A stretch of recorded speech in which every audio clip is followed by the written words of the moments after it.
Hello guys, അങ്ങനെ കാത്തിരുന്ന് നമ്മൾ ആ പടം പോയി കണ്ടിരിക്കുകയാണ്. ഞാൻ ഇതിന് മുമ്പ് രണ്ട് വീഡിയോ ഇട്ടുണ്ടായിരുന്നു മലൈക്കോട്ടെ വാലിബനെ പറ്റി.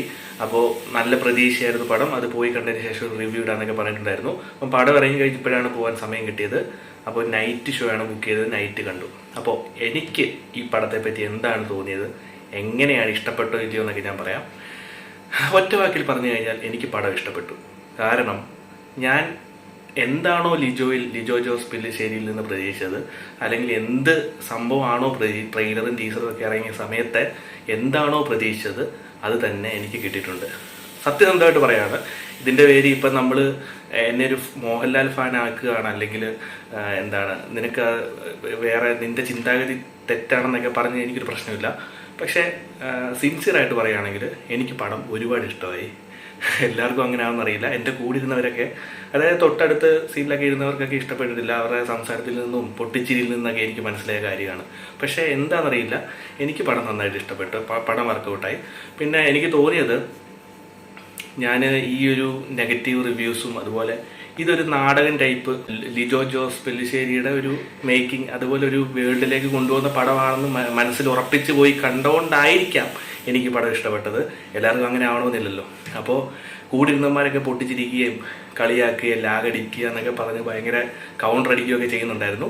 അപ്പോൾ എനിക്ക് മനസ്സിലായി എല്ലാവരുടെയും ടേസ്റ്റിന് പറ്റിയ പടമല്ല. അപ്പോൾ ഈ സിനിമ ഇറങ്ങിയപ്പോഴും അല്ലെങ്കിൽ ഇറങ്ങിക്കഴിഞ്ഞും എല്ലാവരും പറയുന്നത് തന്നെയാണ്, not everyone cup of tea എന്ന്. അപ്പോൾ എല്ലാവർക്കും പറ്റിയ പടമല്ലെന്ന് എനിക്ക് അന്നേരം മനസ്സിലായി. കൂടിരുന്നവന്മാർക്ക് തന്നെ ഇഷ്ടപ്പെട്ടിട്ടില്ല. പക്ഷെ എനിക്കത് വർക്കൗട്ടായി. നമ്മളെ ഒരു വേറൊരു ലോകത്തേക്ക് കൊണ്ടുപോകുന്നൊരു പടമാണ് കേട്ടോ. പടം തുടങ്ങുന്നത് തന്നെ ഭയങ്കര സ്ലോ പേസ് എന്ന് പറഞ്ഞു കഴിഞ്ഞാൽ ഒടുക്കത്തെ സ്ലോ ആണ്. ആ സ്ലോ പേസിന് തന്നെ ഒരു രസമുണ്ട്. നമ്മൾ ആ ഒരു ഈ സിനിമ ഇങ്ങനെയാണ് പോകുന്നത്. ഇതൊരു വേറൊരു ലോകമാണ്. ഇവിടെ ഒന്നുമില്ല, സമയമില്ല, കാലമില്ല. ഇത് എവിടെയാണോ നടക്കുന്നത് പറയുന്നില്ല. അവിടെ ഉള്ളൊരു മലയാളം തന്നെയാണോ സംസാരിക്കുന്നത് പോലും അറിയില്ല. പക്ഷെ നമുക്ക് മനസ്സിലാക്കാൻ വേണ്ടി മലയാളം സംസാരിക്കുന്നതായിരിക്കാന്നൊക്കെ ഞാൻ ഇടയ്ക്ക് ചിന്തിച്ചിട്ടുണ്ട്. ഒരു ഭാഷ മാത്രം മലയാളം സംസാരിക്കുന്ന കുറച്ച് ആൾക്കാർ ഏതോ ഒരു ലോകത്ത് സമയവും കാലവും ഒന്നുമില്ലാത്ത എവിടേക്കോ ഒരു സാങ്കല്പിക ലോകത്ത് നിന്ന് ചെയ്യുന്ന തരത്തിലൊരു നാടകം പോലെ അവതരിപ്പിച്ചിരിക്കുകയാണ് പടം. അപ്പോൾ നാടകം എന്ന് പറഞ്ഞു കഴിഞ്ഞാൽ അതിനൊരു രസമുണ്ട്. അത് ആ ഒരു രീതിയിൽ എടുത്ത് കാണുകയാണെങ്കിൽ ഭയങ്കര വൈബാണ്. എനിക്ക് നന്നായിട്ട് ഇഷ്ടപ്പെട്ടു പടം. കാരണം ആ ഒരു വൈബിൽ കണ്ടു കഴിഞ്ഞുണ്ടല്ലോ, നമ്മൾ അതിൻ്റെ അകത്തോട്ട് കയറിപ്പോകും. ആ പുള്ളിയുടെ ലിജോയുടെ ക്യാമറ ആംഗിൾസും ഫ്രെയിംസും ഒക്കെ അറിയാമല്ലോ, അതിമനോഹരമാണ് ഈ സിനിമയ്ക്കകത്ത്. അതിലെ ഫ്രെയിംസും ഓരോരോ ഫ്രെയിംസും ഇപ്പം എല്ലാവരും പറഞ്ഞു കേട്ടിട്ടുണ്ടല്ലോ, നല്ല അടിപൊളി ക്യാമറ വർക്ക്സാണ്, ഭയങ്കര ഫ്രെയിംസ് ആണെന്നൊക്കെ. അത് സത്യമാണ്. അത് അടിപൊളിയായിട്ട് തന്നെ വർക്കൗട്ട് ആയിട്ടുണ്ട് ഈ സിനിമയിൽ. അതുപോലെ BGM, ഇപ്പം നമ്മൾ ഈ മാസ് മസാല സിനിമയ്ക്കകത്ത് കാണുന്ന കൊണ്ട് അനാവശ്യമായിട്ട് ഭയങ്കര ഹൈപ്പ് കയറ്റുന്ന, ഭയങ്കര ബൂസ്റ്റ് ചെയ്യുന്ന തരം BGM ഒന്നുമല്ല. അങ്ങനെ വേണ്ടിടത്ത് BGM ഇല്ല. അതുപോലെ ഈ റിവ്യൂവേഴ്സൊക്കെ പറയുന്നതുകൊണ്ട് ഈ പഴയ നാടകത്തിൽ സിനിമയ്ക്കകത്തൊക്കെ കാണുന്ന പോലുള്ള ഈ ട്യൂണുകളുണ്ടല്ലോ, BGM, അതൊക്കെയാണ് ഇട്ടിരിക്കുന്നത്. അത് മനഃപൂർവ്വം ഇട്ടിരിക്കുന്നതാണ്. അങ്ങനൊരു പടമാണ്. അതായത് ലിജോ അങ്ങനൊരു പടമാണ് മേക്ക് ചെയ്യാൻ, അതായത് നമുക്ക് കാണിക്കാൻ ഉദ്ദേശിച്ചിരിക്കുന്നത് അതിൽ നിന്ന് വ്യക്തമാണ്. അങ്ങനെ പോകുന്ന പടം ഇന്റർവെല്ലൊക്കെ എഴുതി കാണിക്കുന്ന വെറൈറ്റിയിലാണ് കേട്ടോ. അതിൽ പിന്നെ ഓരോ സ്ഥലപ്പേര് ഓർക്കുന്നില്ല, വെറൈറ്റി ഓരോ എപ്പിസോഡ് പോലെ സ്ഥലപ്പേരുകളും ഒക്കെ എഴുതി കാണിക്കുന്നുണ്ട്. അത് നല്ല വെറൈറ്റി ഫോണ്ടിലൊക്കെയാണ് കേട്ടോ. പഴയ പടങ്ങളിലെ, തമിഴ് പടങ്ങളിലെയൊക്കെ ഒരു സ്റ്റൈലിലാണ് എഴുതി കാണിക്കുന്നതൊക്കെ. പിന്നെ ഇന്റർവെല്ല് ഇടനേരം എന്നാണ് എഴുതി കാണിക്കുന്നത്, അതും വെറൈറ്റിയാണ്. അങ്ങനെ സ്ലോ പേസിൽ പോയിക്കൊണ്ടിരുന്ന പടം ഇന്റർവെല്ലിന് ശേഷം ഹൈ ആയി. പിന്നെ നമുക്ക് ആ ഒരു ഫസ്റ്റ് പാർട്ടിൽ തോന്നിയ ഒരു ലാഗ് ഉണ്ടല്ലോ, ലാഗ് എന്ന് വെച്ച് കഴിഞ്ഞാൽ ഒരു രസമുള്ള ലാഗാണ് കേട്ടോ. എനിക്കത് ലാഗായിട്ട് തോന്നിയില്ല. എന്നാലും ആ ലാഗിനൊരു രസമുണ്ട്. അത് മനഃപൂർവ്വം അങ്ങനെ ചെയ്തിരിക്കുന്നതാണ്. അപ്പോൾ ഒരു കാളവണ്ടിയൊക്കെ വരുന്നത്, ഇപ്പം ഈ ഒരു സൈഡിൽ നിന്ന് ഈ ഒരു സൈഡിലോട്ട് പോകുന്ന ഭയങ്കര 2 മിനിറ്റോളം ഇങ്ങനെ കാളവണ്ടിയൊക്കെ പോകുന്നത് മനഃപൂർവ്വം ലിജോ അങ്ങനെ സെറ്റ് ചെയ്തിരിക്കുകയാണ്. അത് അങ്ങനെയാണ് ആ പടം. ഇപ്പം നൻപകൽ നേരത്ത് മയക്കം ഇഷ്ടപ്പെടാത്ത ആൾക്കാരുണ്ട് ഒരുപാട് പേര്. പക്ഷെ അതെനിക്ക് ഭയങ്കരമായിട്ട് ഇഷ്ടപ്പെട്ട പടമാണ്. എനിക്ക് ഭയങ്കര ഫേവറേറ്റ് മൂവിയാണ് നൻപകൽ നേരത്ത് മയക്കം. അത് ഇഷ്ടപ്പെടാത്ത ആൾക്കാരുണ്ട്. അപ്പോൾ എനിക്ക് അതിൽ ഇതുപോലുള്ള ഫ്രെയിമാണ് വൈഡായിട്ട് വെച്ചിട്ട്, ക്യാമറ വെച്ചിട്ട് ഫുള്ള് കവർ ചെയ്യുന്ന രീതിയിൽ എല്ലാം കാണിച്ചുകൊണ്ട് ഒത്തിരി നേരെ എന്താണോ ആ ഒരു ഫ്രെയിമിൻ്റെ അകത്ത് നിന്ന് കാണിക്കുകയാണ്. ഈ ഇടയ്ക്ക് ഈ സൗണ്ട് കേൾക്കുന്നത് ഈ അപ്പുറത്തെ ഗ്യാസിൻ്റെയാണ് കേട്ടോ, മൈക്കൊന്നുമില്ല. അപ്പോൾ ഈ ഗ്യാസ് ഈ പ്രഷർ കുക്കറിൻ്റെ സൗണ്ടാണ് നിങ്ങൾ ഈ ഇടയ്ക്ക് കേട്ടുകൊണ്ടിരിക്കുന്നത്. അപ്പോൾ അത് സോറി, നമുക്ക് മൈക്കൊന്നുമില്ല, സെറ്റപ്പ് ഒന്നും ഇല്ലാത്തതുകൊണ്ടാണ് ഈ സൗണ്ട് ഇടയ്ക്ക് ഡിസ്റ്റർബൻസ് ആയിട്ട് തോന്നുന്നത്. അപ്പോൾ അതല്ല വിഷയം. നൻപകൽ നേരത്ത് മയക്കം പോലെ തന്നെ ഫ്രെയിംസ് ഒക്കെ അതിൽ കൂടുതലുണ്ട് കേട്ടോ. ഇതിൽ ഒരുപാട് വൈഡ് ആംഗിൾസ് ഉണ്ട്. അപ്പോൾ അതൊക്കെ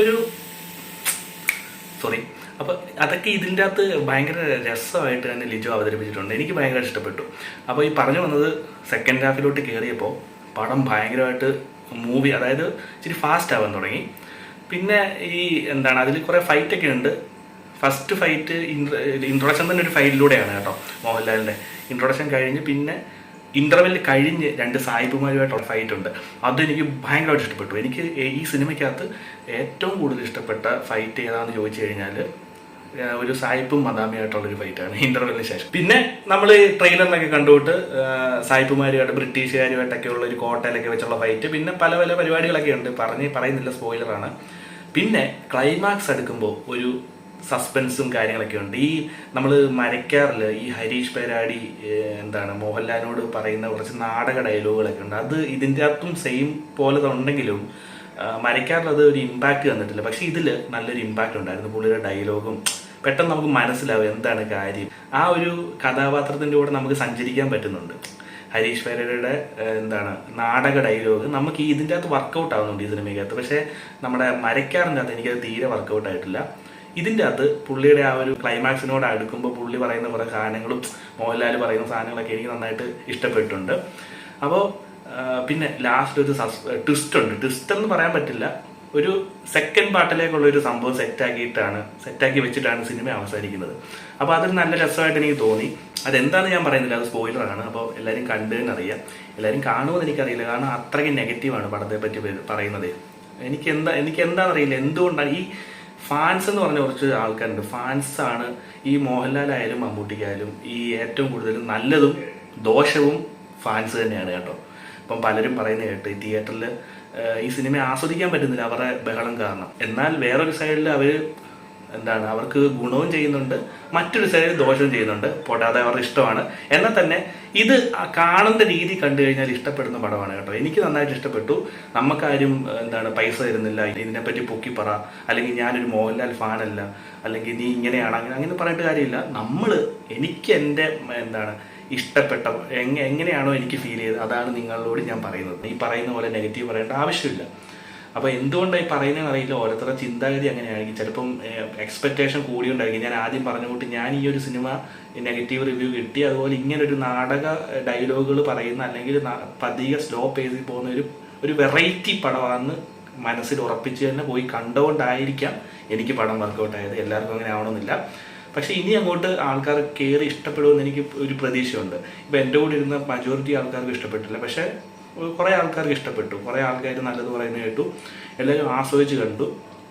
പിന്നെന്താ പറയണ്ടേ, ഇത്രയൊക്കെ ഉള്ളൂ. പിന്നെ അതിലെ മനോഹരമായിട്ടുള്ള പാട്ടുകൾ, നമ്മുടെ പ്രശാന്ത് പിള്ളയുടെ പാട്ടുകൾ, BGM എല്ലാം അടിപൊളിയായിട്ടുണ്ട് കേട്ടോ. നമ്മുടെ അതിലെ സിനിമാറ്റോഗ്രഫി ആയാലും എല്ലാം കൊണ്ടും പടം മികച്ചിരുന്നു. ഇതൊരു ലിജോയുടെ പടമാണ്. ലിജോ ഒരു ലോകം ഉണ്ടാക്കിയിരിക്കുകയാണ്. ആ ലോകത്തിലേക്ക് നമുക്ക് കയറാൻ പറ്റിയ നമ്മൾ ഭാഗ്യവാന്മാർ. കയറാൻ പറ്റിയില്ലെങ്കിൽ എന്താ അതിനെ പറയണ്ടേ, നമുക്ക് ആ സിനിമ ആസ്വദിക്കാനുള്ള ഒരു ഇതില്ലാതായിപ്പോയി. അപ്പോൾ അതല്ല, ഇതിൻ്റെ സിനിമാറ്റോഗ്രഫി മധു നീലകണ്ഠനാണ് കേട്ടോ. ഇതിൻ്റെ സിനിമാറ്റോഗ്രഫി ക്യാമറ കൈകാര്യം ചെയ്തിരിക്കുന്നത് പുള്ളിയാണ്. പുള്ളി സൂപ്പറായിട്ട് തന്നെ എടുത്തു വെച്ചിട്ടുണ്ട്. ലിജോ എന്താണോ ആവശ്യപ്പെട്ടത് അത് തന്നെ പുള്ളി ചെയ്തു വെച്ചിട്ടുണ്ട്. നമുക്ക് കണ്ടാൽ തന്നെ മനസ്സിലാവും. അപ്പോൾ ലിജോയുടെ വർക്കുകൾ അറിയാമല്ലോ. ലിജോയുടെ സിനിമകളിലെല്ലാം ക്യാമറ കൈകാര്യം ചെയ്ത പുള്ളിയാണെന്ന് തോന്നുന്നു. എനിക്ക് അതിനെപ്പറ്റി കൂടുതൽ അറിയില്ല. ഇതിൻ്റെ അകത്ത് ഭയങ്കര രസമാണ് കേട്ടോ കണ്ടുകൊണ്ടിരിക്കാൻ. ഭയങ്കര വിഷ്വൽ ട്രീറ്റാണ് പടം എല്ലാം കൊണ്ടും. അപ്പോൾ കാണാൻ തന്നെ നല്ല രസമാണ്. നമുക്ക് പരിചയമില്ലാത്തൊരു സ്ഥലം, വലിയ വൈഡ് ഫ്രെയിംസ്, വൈഡ് ആംഗിള്, എല്ലാ സെറ്റപ്പ് എല്ലാം ഒരു വെറൈറ്റി രീതിയിലാണ് പടം എടുത്തിരിക്കുന്നത്. അപ്പോൾ ആ ഒരു പടം അങ്ങനെയാണെന്ന് മനസ്സിൽ ഉറപ്പിച്ച് പോയി കണ്ടു കഴിഞ്ഞാൽ നമുക്ക് ഇഷ്ടമാവും. ആ ഒരു വേൾഡിലേക്ക് നമുക്ക് കയറാൻ പറ്റും. കയറിക്കഴിഞ്ഞാൽ നമ്മൾ ആദ്യം മുതൽ അവസാനം വരെ ആ ഒരു വൈബിലിരുന്ന് കണ്ടോളൂ, ഉറപ്പാണ്. പിന്നെ പടം കണ്ടവരെല്ലാം ഇതിൻ്റെ അകത്ത് ഡാനിഷ് സെയ്ത്ത് എന്ന് പറഞ്ഞ ആ പുള്ളിക്കാരൻ ചെയ്ത കഥാപാത്രം ഭയങ്കര കോമാളിയാണ്, അങ്ങനെ എന്ത് വെറുപ്പിക്കലാണ്, ഇറിറ്റേറ്റിംഗ് ഡിസ്റ്റർബൻസ് ആണെന്നൊക്കെ പറഞ്ഞിട്ട് കുറെ റിവ്യൂസ് ഞാൻ കണ്ടായിരുന്നു. പുള്ളി അങ്ങനെയാണ്. ആ കഥാപാത്രം ഒരു വേതാളത്തിന്റെ രീതിയിൽ ചിരിക്കുന്ന രീതിയിൽ എന്താണ് നമ്മളെ ഇറിറ്റേറ്റ് ചെയ്യിപ്പിക്കുന്ന രീതിയിലാണ് അവർക്ക് വേണ്ടത്. അതുകൊണ്ടാണ് അങ്ങനെ ഒരു കഥാപാത്രത്തിൽ ലിജോ അവിടെ ഇട്ടതും അങ്ങനെ ഒരു ചിരിക്കുന്ന ഒരു സൗണ്ട് കൊടുത്തതും ഒക്കെ. അങ്ങനെ ഒരു ഇറിറ്റേഷൻ നമുക്ക് ഫീൽ ചെയ്യണം, അങ്ങനെ ഒരു വെറുപ്പ് തോന്നണം, അല്ലെങ്കിൽ ഇത് എന്താണെന്നൊക്കെ നമ്മൾ ചിന്തിക്കണം. അത് മനഃപൂർവ്വം അങ്ങനെ ചെയ്തതാണ്. അപ്പോൾ ആ കഥാപാത്രം അങ്ങനെയാണെന്ന് മനസ്സിലാക്കി നമുക്ക് കണ്ടു കഴിഞ്ഞാൽ അതൊരു ഫണ്ണായിട്ട് നമുക്ക് കണ്ടുകൊണ്ടിരിക്കാൻ പറ്റും ആ കഥാപാത്രത്തെ. അപ്പോൾ എനിക്കതൊന്നും വെറുപ്പിക്കലായിട്ട് തോന്നിയില്ല. അതൊക്കെ ഈ സിനിമയ്ക്കകത്ത് ഇച്ചിരി കോമഡി ആയിട്ട് തോന്നിയത്. ആ ഒരു കോമഡി ആക്കണം, നമുക്ക് അതേസമയം ഒരു വെറുപ്പും തോന്നണം. അങ്ങനെയാണ് ആ ഒരു കഥാപാത്രത്തെ പ്ലേസ് ചെയ്തിരിക്കുന്നത്. അപ്പോൾ അത് മനസ്സിലാക്കാത്തവരാണ് ഈ കഥാപാത്രം ഈ അതെന്താണ് അങ്ങനെയാണ് വെറുപ്പിക്കുകയാണെന്നൊക്കെ പറയുന്നതെന്ന് എനിക്ക് തോന്നി. അപ്പോൾ എനിക്ക് ആ കഥാപാത്രം നന്നായിട്ട് ഇഷ്ടപ്പെട്ടു. അതും വർക്കൗട്ടായി. അങ്ങനെ നോക്കുകയാണെങ്കിൽ പല കാര്യങ്ങളും എനിക്ക് വർക്കൗട്ട് ആയിട്ടുണ്ട്. മറ്റുള്ളവർക്ക് വർക്കൗട്ട് ആവാതെ എനിക്ക് വർക്കൗട്ട് ആയിട്ടുള്ള പല കാര്യങ്ങളും ഉണ്ട് ഇതിൻ്റെ അകത്ത്. അപ്പോൾ പടം ഇറങ്ങുന്നതിന് മുമ്പ് ഞാൻ പറഞ്ഞിട്ടുണ്ടായിരുന്നു ലിജോയുടെ പടമാണ്, ഭയങ്കര എക്സ്പെക്റ്റേഷൻ ഉണ്ടായിരുന്നെന്നൊക്കെ. ഈ പറഞ്ഞ പോലെ ഇതിപ്പം ഭയങ്കര ഗംഭീര പടമാണ്, അടിപൊളി പടം ഞാൻ പറയുന്നില്ല. നമുക്ക് കാണാൻ പറ്റിയ മോശമില്ലാത്ത നല്ലൊരു പടമാണ്. ഈ പറയുന്ന കൂട്ട് നെഗറ്റീവ് പറയുന്ന കൂട്ട് നമുക്ക് അത്ര മോശം പടമൊന്നുമല്ല. നമുക്ക് ഒരു തവണ കാണാൻ പറ്റിയ അടിപൊളി പടം തന്നെയാണ്. തിയേറ്ററിൽ തന്നെ കാണുക. ചിലപ്പോൾ OTT കണ്ടു കഴിഞ്ഞാൽ ഇഷ്ടപ്പെടുമെന്ന് എനിക്കറിയില്ല.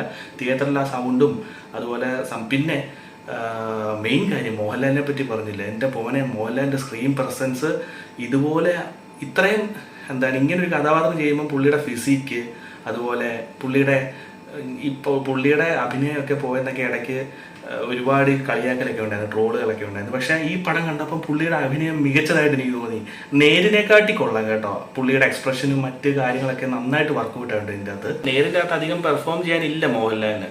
കാരണം ഇതതുപോലെയല്ല, ഇത് എല്ലാം കൊണ്ടും നല്ല പെർഫോമൻസ് കാഴ്ചവെക്കേണ്ട പടമാണ് വാലിബൻ. പുള്ളി ഇതിൻ്റെ അകത്ത് ഇട്ടിരിക്കുന്ന എഫേർട്ടും പുള്ളിയുടെ ഫിസിക്കും പുള്ളിയുടെ എക്സ്പ്രഷനും പെർഫോമൻസ് എല്ലാം കൊണ്ട്, ഫൈറ്റ് ആയാലും എല്ലാം കൊണ്ടും മികച്ചതിന് നിന്നു.